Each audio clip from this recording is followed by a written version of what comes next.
नमस्कार, स्वागत है आपका टीवी न्यूज में। आज मध्य प्रदेश कांग्रेस पार्टी के प्रदेश प्रवक्ता शिवराज चंद्रोल से गुजरात और हिमाचल के चुनाव के परिणाम आने के बाद कुछ चुनावी मुद्दों को लेकर टीवी न्यूज के सीनियर रिपोर्टर अमित वनवारी ने चर्चा की, जिसमें शिवराज चंद्रोल ने भाजपा पर गुजरात चुनाव में कई आरोप लगाए।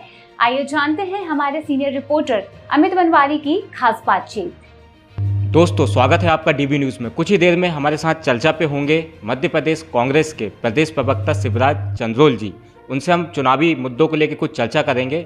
आज इस खबर को देखने के लिए हमारे साथ बने रहिए डीबी न्यूज़ पे।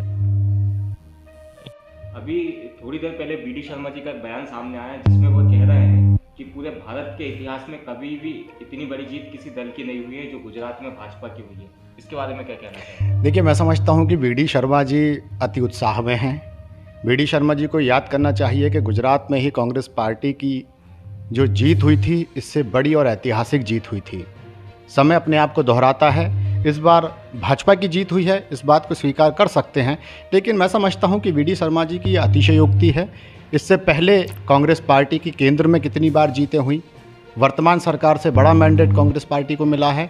तो ये कहना कि सब कुछ 2014 के बाद आ रहा है, ये तो रटी रटाई कहानी है और इस बात को मैं बहुत संजीदगी से नहीं ले सकते। और तो ये भी कहा उन्होंने कि आगामी समय 2023 के मध्य प्रदेश चुनाव में भी गुजरात की तरह मध्य प्रदेश के अंदर आंधी आएगी भाजपा की। देखिए, आंधी तो अभी वर्तमान में भारतीय जनता पार्टी में आई हुई है। अभी देखें तो भारतीय जनता पार्टी में 3 गुट हो गए हैं। एक सिंधिया जी का गुट है, एक शिवराज जी का गुट है, एक नाराज का गुट है। तो ये तीनों गुट जिस तरह से एक दूसरे के कुर्ते पकड़ के खींच रहे हैं, ये सोशल मीडिया पे दिख रहा है।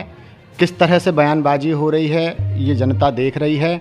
और सबसे पहले तो ये भारतीय जनता पार्टी के बीच में जो आंधी है, उस आंधी को अगर बीडी शर्मा जी समेट लें तो सबसे बड़ी बात है। कोई बहुत बड़ी बात नहीं है कि उनका कार्यकाल भी अंतिम कार्यकाल रहे। तो पहले अपने संगठन और अपनी पार्टी को देखें, उसके बाद अपनी आंधी के बारे में बात करें। ऐसा ही अभी हमारे प्रदेश के मुख्यमंत्री शिवराज सिंह चौहान ने भी कहा है कि राहुल जी भारत जोड़ो यात्रा कर रहे हैं, ऐसा ना हो कि बाद में उन्हें कांग्रेस खोजो यात्रा करना पड़े। देखिए, शिवराज सिंह जी बहुत वरिष्ठ नेता हैं, मध्य प्रदेश के मुख्यमंत्री हैं, मेरे मुख्यमंत्री हैं, सम्माननीय हैं, उनका सम्मान करता हूं। लेकिन शिवराज सिंह जी जो अभी बात कर रहे हैं वो बेहद घबराए हुए हैं, क्योंकि आज जो इलेक्शन हुए उसका पूरा सिनेरियो आप देखिए। गुजरात में भारतीय जनता पार्टी को जीत मिली है, हम उसको स्वीकार करते हैं, लेकिन हिमाचल प्रदेश में क्या हुआ ये पूरा देश देख रहा है। एमसीडी दिल्ली एमसीडी में क्या हुआ, एमसीडी में भारतीय जनता पार्टी को बाहर का रास्ता दिखा दिया, विपक्ष बना दिया। जितने बाई इलेक्शन हुए हैं, चाहे वो विधानसभा के हों चाहे लोकसभा के हों, सारे बाई इलेक्शन में अगर 2 सीटों को छोड़ दें तो यूपी में भी कांग्रेस पार्टी और दूसरी जगह कांग्रेस पार्टी और दूसरे विपक्षी जीते हुए हैं। मतलब साफ तौर पे देखा जा रहा है, अगर गुजरात के एक पैमाने को छोड़ दिया जाए तो पूरे देश में जहाँ जहाँ बाई इलेक्शन हुए हैं, जहाँ दूसरे चुनाव हुए हैं, उन चुनाव में भारतीय जनता पार्टी का आधार खिसकता हुआ दिख रहा है। और ये भारतीय जनता पार्टी के नेता जानते हैं, बहुत अच्छे से जानते हैं। मध्य प्रदेश में अभी जो हुआ, राहुल सिंह की विधायकी की सदस्यता चली गई है, किस तरह से ये विधायक बने थे, किस तरह से घटनाक्रम हुआ था, शिवराज सिंह जी जानते हैं। और इसी डर के कारण उनका ये बयान सामने आया है। जैसा कि हिमाचल के अंदर आपकी सरकार बनी है कांग्रेस की, तो वहाँ पे भाजपा ने कहा था कि इस बार हम ट्रेंड तोड़ेंगे, क्योंकि हिमाचल प्रदेश में हर बार वहाँ की जनता सरकार बदलती है। कांग्रेस आई, फिर बीजेपी आई, फिर कांग्रेस आई।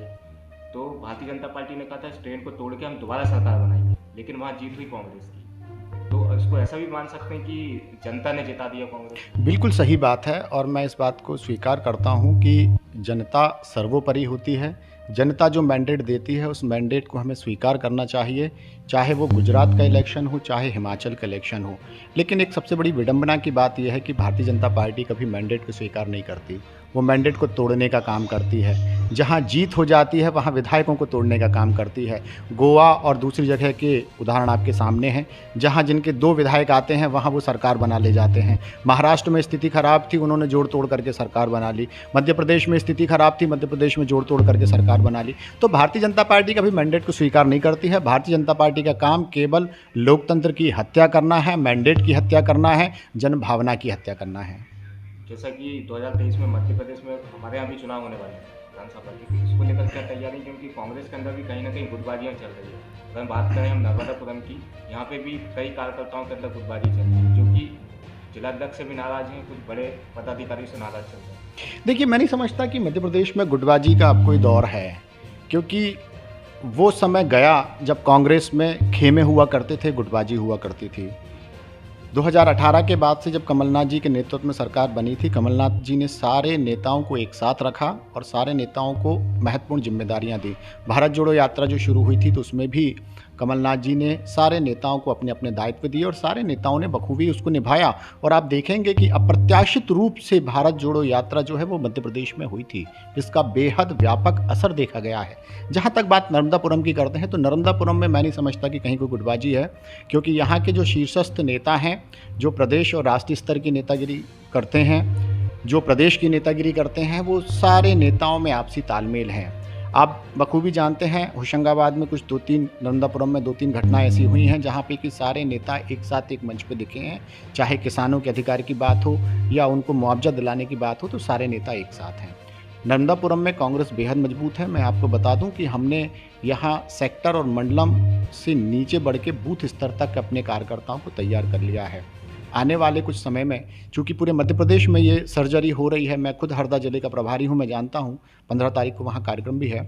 हम लोग हर बूथ पे कार्यकर्ता को तैयार कर रहे हैं और कार्यकर्ता की एक बड़ी फौज तैयार कर रहे हैं, जिसमें हम सोशल वॉरियर को भी उसमें ले रहे हैं।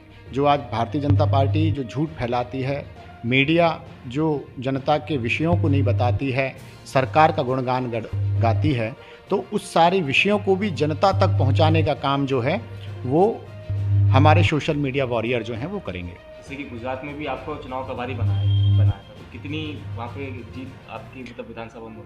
मैं आनंद जिले का मुझे प्रभारी बनाया था और वहाँ पे 7 विधानसभाएं थीं। पिछली बार हम 5 विधानसभा वहाँ पे जीते थे और इस बार हम 2 विधानसभा वहाँ पे जीते हैं। और मैं समझता हूँ कि ये बेहद अच्छी स्थिति है। जो हमने लोकतंत्र की हत्या वहाँ पे देखी है, कार्यकर्ताओं को पैसा बांटना, दारू बांटना, अपने संसाधनों का दुरुपयोग करना, पुलिस प्रशासन से दबाव बनवाना, सब जगह से जो एक सरकारी तंत्र का जो एक हनन भारतीय जनता पार्टी ने किया, उसके बाद वहाँ पे हम बहुत अच्छी तरह से चुनाव लड़े हैं, बहुत अच्छा हमने फाइट किया है। और मैं समझता हूँ कि मेरे ज़िले में भी 2 सीटें निकल के आई हैं। हम 3 सीटें गंवा चुके हैं पहले की तुलना में, लेकिन फिर भी इन ऑल जो अभी सिनेरियो पूरे गुजरात का है, उस गुजरात के सिनेरियो में आनंद जिले का परफॉर्मेंस अच्छा रहा, बेहद अच्छा रहा। Thank you. तो ये थी हमारी आज के कुछ खास चुनावी मुद्दों को लेकर बातचीत। और भी एक्सक्लूसिव खबरें जानने के लिए जुड़े रहें डीवी न्यूज से।